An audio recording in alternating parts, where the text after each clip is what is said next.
አምነን የፍቅር ምርጫው ቤሌን እንደሆነች ነገራት። እኔ እሷን የወሰንኩት ወይም አስቤበትና አምኜበት አይደለም፣ በደመ ነፍስ ነው ጄሪ ፍቅረኛዬ ወይም ሚስቴ እንዲኮን የመረኩት እንጂ እኔ ባለ ትዳርም አይደለሁም። እሷም ምርጫዬ ልኮን አልችልም። ምክንያቱም የመጀመሪያ ቀን በማርፈድሽ በጣም ተናድጄብሻለሁ። ለዛ ቅጣት እንዲሆን እንጂ እውነት እኔ እሷን ወድጄት አይደለም። እየተበቀልከኝ ነው ስትለውም እንደዛ እንኳ አይደለም እባክሽ በማለት አይኖቿን እያየ በፍቅር ያባብላታል። አሰላሙ አለይኩም ወረህመቱላሂ ወበረካቱ። ውድና የተከበራችሁ የፍቅር ጎጆ ቤተሰቦች እንዴት አዳራችሁ? እንዴት ዋላችሁ? ሁላችሁንም እንደ ሰዓት አቆጣጠራችሁ ሰላም ሰላም ብያለሁ። ዛሬ ይዤላችሁ የመጣሁት ድራማን ክፍል 8 ነው። እነሆ እንድትከታተሉ በአክብሮት ጋበዝኳችሁ። ወዳችሁ ፈቅዳችሁ ስለምትከታተሉኝም ከልብ አመሰግናለሁ። ዛሬ አቶ አምነን ከመሸም ቢሆንም ወደ ቤት ሲገባ ቤሌን ስቅስቅ ብላ እያለቀሰች ነበረ። ወደ ክፍሉም ገብቶ ምን እንደሆነችና ለምን እንደዚህ ምርር ብላ እንደምታለቅስ ይጠይቃታል። በደረቱ ላይ አስተኝቷን ነበር ይሄ ሲጠይቃት። እሷም እናቷ እንደናፈቀቻት እናቴ ስለናፈቀች ነው የማለቅሰው ትለዋለች። የት ናት በማለት ይጠይቃታል። እሷም እሱ አይደል እንዴ በሽታዬ፣ የት እንዳለች እኮ አላቃትም። እኔ ታሁን በሷ አቃ ብሆን ወይም በሷ አቅፍ ውስጥ ብሆን ችግሬን ሁሉ ባማክራት፣ አረተው ስንት ነገር በነገርኳት። እስኪ ተወኝ፣ እኔ እኮ ማንም የለኝም። ከትክክልነቴ ስህተቴን አጉልቶ የሚያይበት ማህበረሰብ ውስጥ ነው የምኖረው። ስለዚህ ስለ የትኛው ተስፋ ብዬ አላልቅስ፣ እኔ በደንብ ነው ማልቀስ ያለብኝ በማለት ትነግረዋለች። እሱም ልክ እንዳልሆነና ራሷን መጉዳት እንደሌለባት ይነግራታል። እሷም ለምን ይሄን አልክ? ለምንድን ነው የምትቀያየረው? በማለት መልስ ትሰጠዋለች። ቆይ አንተ እኮ ባለትዳር ነህ፣ እባክህ ተዝተህ ክፍል ውጣ ትለዋለች። እሱም ባለትዳር አይደለሁም፣ እኔ ያን ወሰንኩት አስቤበት አይደለም። እኔ በደመ ነፍስ ነው ጄሪ ሚስቴ እንድትሆን ያደረግኩት። ባለፈው ሳምንት ወይም የምርጫው ጊዜ በዛ ሰዓት በማርፈድሽ በጣም ተበሳጭቼብሽ ነበረ፣ በዛ አማካኝነት እንጂ እውነት እኔ ጄሪን መርጫት አይደለም በማለት መልስ ይሰጣታል። እሷም እየተበቀልከኝ ነው በማለት ትጠይቀዋለች። አይ እየተበቀልኩሽ እንኳ አይደለም፣ ነገር ግን ተናድጄብሽ ነበረ እያልኩሽ ነው በማለት መልስ ይሰጣታል። እናም እኔ ብቸኛ ነኝ፣ ብቸኛም ሆኜ ነው ያደግኩት። ስለዚህ እባክሽ ብዙ ነገር አሳልፌያለሁ፣ እንደዚህ እንደምትይኝ አይደለም። ምክንያቱም ሁሌም አሸናፊነት መሆን እፈልጋለሁ። ለዛም ነው እኔ አንቺን እንደዛ እንደበለኩሽ አድርጌ እንዲሰማኝ ያደረግኩት። ነገር ግን የህይወት ምስጢር ሲገባኝ በመሸነፍ ውስጥ ትልቅ ማሸነፍ እንዳለ ገባኝ ይላታል። ወይዘሮ ዛሃራ ያለቻትን አስታወሰች። አቶ አምነንን ታፈቅሪዋለች ስትላት ደረቱ ላይ ሆና ሙቀት እየተሰማት ነው መሰለኝ፣ የፍቅሩ ምት ወይም ልቧ እየመታ ነው መሰለኝ። ሁሉንም ነገር ስታደርጊ በጥንቃቄ ማድረግ አለብሽ በማለት ምክር መክራት ነበር የእናት ዛሃራ።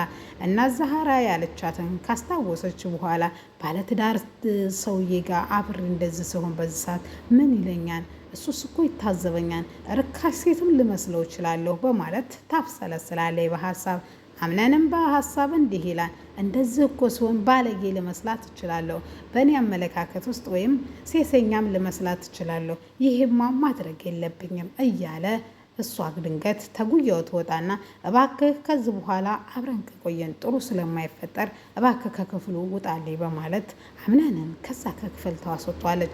አምነንም ወደ ክፍሏ ሳይወርድ ወደ ሳሎን ሄዶ እሷ ያለችውን እንዴት እንዳቀፋት በፍቅር ዓይን እንዴት እንዳየችው እንዴት እንዳያት እያብሰለሰለ እዛው ክፍል ቀረ። ጄሪና የመርሲ ደግሞ ጄሪ ዛሬ ከባሏ ጋር ጥሩ ጊዜ ለማሳለፍ ክፍሉን ውብና ድንቅ አድርጋ በአበባና በሻማና በወይን አድምቀዋለች። ነገር ግን አቶ አምናን ሲጠበቅ አልመጣም። እንቅልፏ ስለመጣ ለመርሲ ትደውልላትና ነይ ቶሎ እስቲ አጫውችኝ፣ አምነን እስካሁን አልመጣም ትላታለች። እና ዘመዱ ስለሆንኩ እሱን ልመስልሽ ነው ወይስ ምንድነው እኔን የምትጠሪ ስትላትም አይ አብረሽ እንድታማሽ ነው፣ በቃ እንዳታለቃቅሽ እሺ በማለት ወይም እውነቱን አምነሽ ተቀበይ ብላ አብረው ይመጠጣት ይጀምራሉ። ጄሪም በጣም ተናዳ ስለነበረ በጣም ብዙ ስለጠጡ ስክር ይላሉ። አንደኛዋ ወደ ላይ ታች፣ አንደኛዋ ወደ ላይ ተዘግዝቀው ጧት ሲነጋ ያገኙት አምናንን ሳይሆን እሱን ነበር። እነሱ ሁለቱ ነበር። ወይዘሮ ዛሃራ ቁርስ ደርሷን ብላ ልትወጣ ስትል አቶ አምናን ጧት ደግሞ ቤሌን ነቅታ ወደ ሳሎን ስትሄድ ምንም ፎጣ እንኳ ሳይለብስ ወይም ጋቢ ነገር ሳይለብስ ብቻውን ኮርችች ብሎ ሶፋ ላይ አድሮ ነበረ። ይሄን ያየችው ወይኔ ከኔ ጋር ስላመሸ ምናልባት ተጣልተው ይሆን በሚስቱ ጋር ምን ተፈጠረ በማለት ግራ ይገባታል። ወደ ውጭም በፍጥነት ትወጣና እና ዛሃራ ስፈልግሽ እኮ አጣሁሽ የት ነሽ በማለት ነይ ትኩስ ወሬ ያለኝ በማለት እና ዛሃራ ለቤሌን ትነግራታለች። ዛሬ የተፈጠረውን አትጠይቂ ትላታለች። እሷም ምንድን ነው ወይዘሮ ጄሪና መርሲ ስክር ብለው አምናን ክፍል ተዘቅዝቀው ተኝተዋል። አቶ አምናን ከጄሪ ጋር አላደረም። እንኳን ደስ አለሽ እኮ ነው ምልሽ ስትላትም አቶ አምናን ከኔ ጋር ያመሸው ማታ በጣም ብዙ አምሽቶ ነበር ከኔ ጋር የወጣው ስትል ያዝመነችው ነገር ወይም ያሰበችው ነገር ወይዘሮ ዛሃራ እውን እየሆነላት እንደሆነ ስታቅ በጣም ደስ አላት።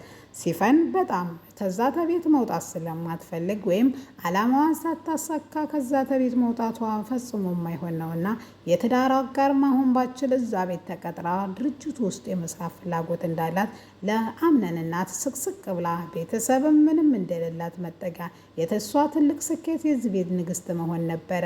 ግን ታንቺ ጋር ለመዛመድ አልበቃሁም። መሄጃ ስለሌለኝ እኔ ላንቺው ሸክም ልሆንብሽ አልፈልግም። ድርጅቱሽ ውስጥም ቢሆን ተቀጥሬ መስራት እችላለሁ በማለት ትነግራታለች። እሷም አታልቅሽ፣ እኔ ያስብበታለሁ፣ ፊትሽን ሂደሽ ታጠቢ፣ ተረጋጊ በማለት የአምነን እናትን በቀናነት ትመልሰላታለች። ወጣ ስትል ሲፈንም እንዲህ ትላለች፣ ይኸውልሽ የምፈልገውን ነገር ለማድረግ ብዙ ነገር ዋጋ ከፍላለሁ ብላ እጇን ስማትም የሳምኩትም ዋጋ ላሳከፍልሽ እንጂ እንዲህ በቀላሉ አይደለም ትላለች።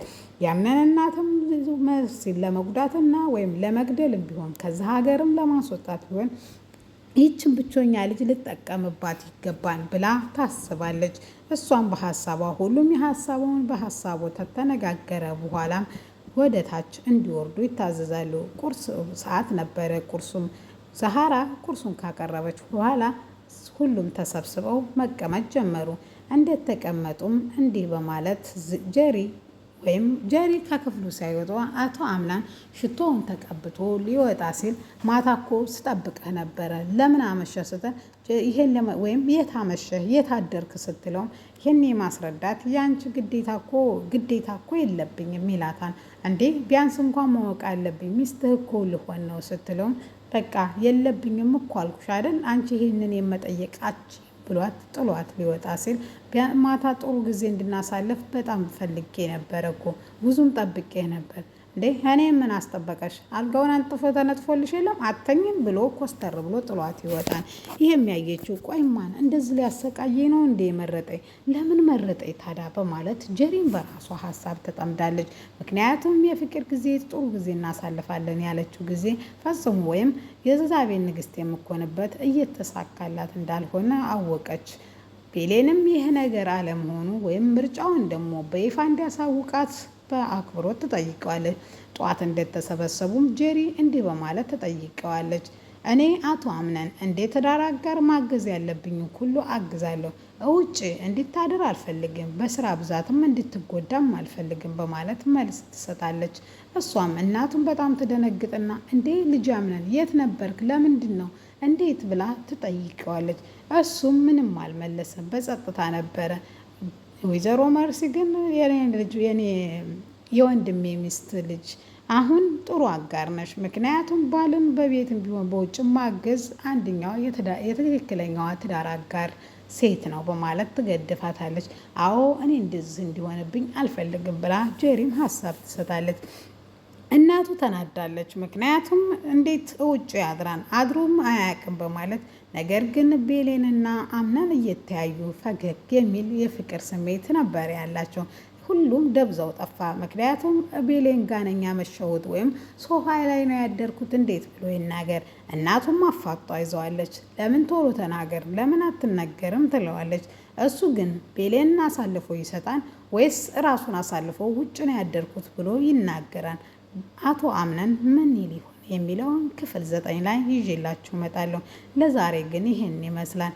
አቶ አምነንና ወይዘሮ ቢሌን በቀጥታ ወይም ቀጣይ ክፍል ፍቅረኛሞች እንደሚሆኑ በይፋ ለሁሉም እንደሚያሳውቁ ተስፋ አደርጋለሁ። ሀሳብ አስተያየት ካላችሁ ኮሜንት ላይ አስቀምጡልኝ። ለዛሬ የነበረኝ እዚህ ጋ ያበቃል።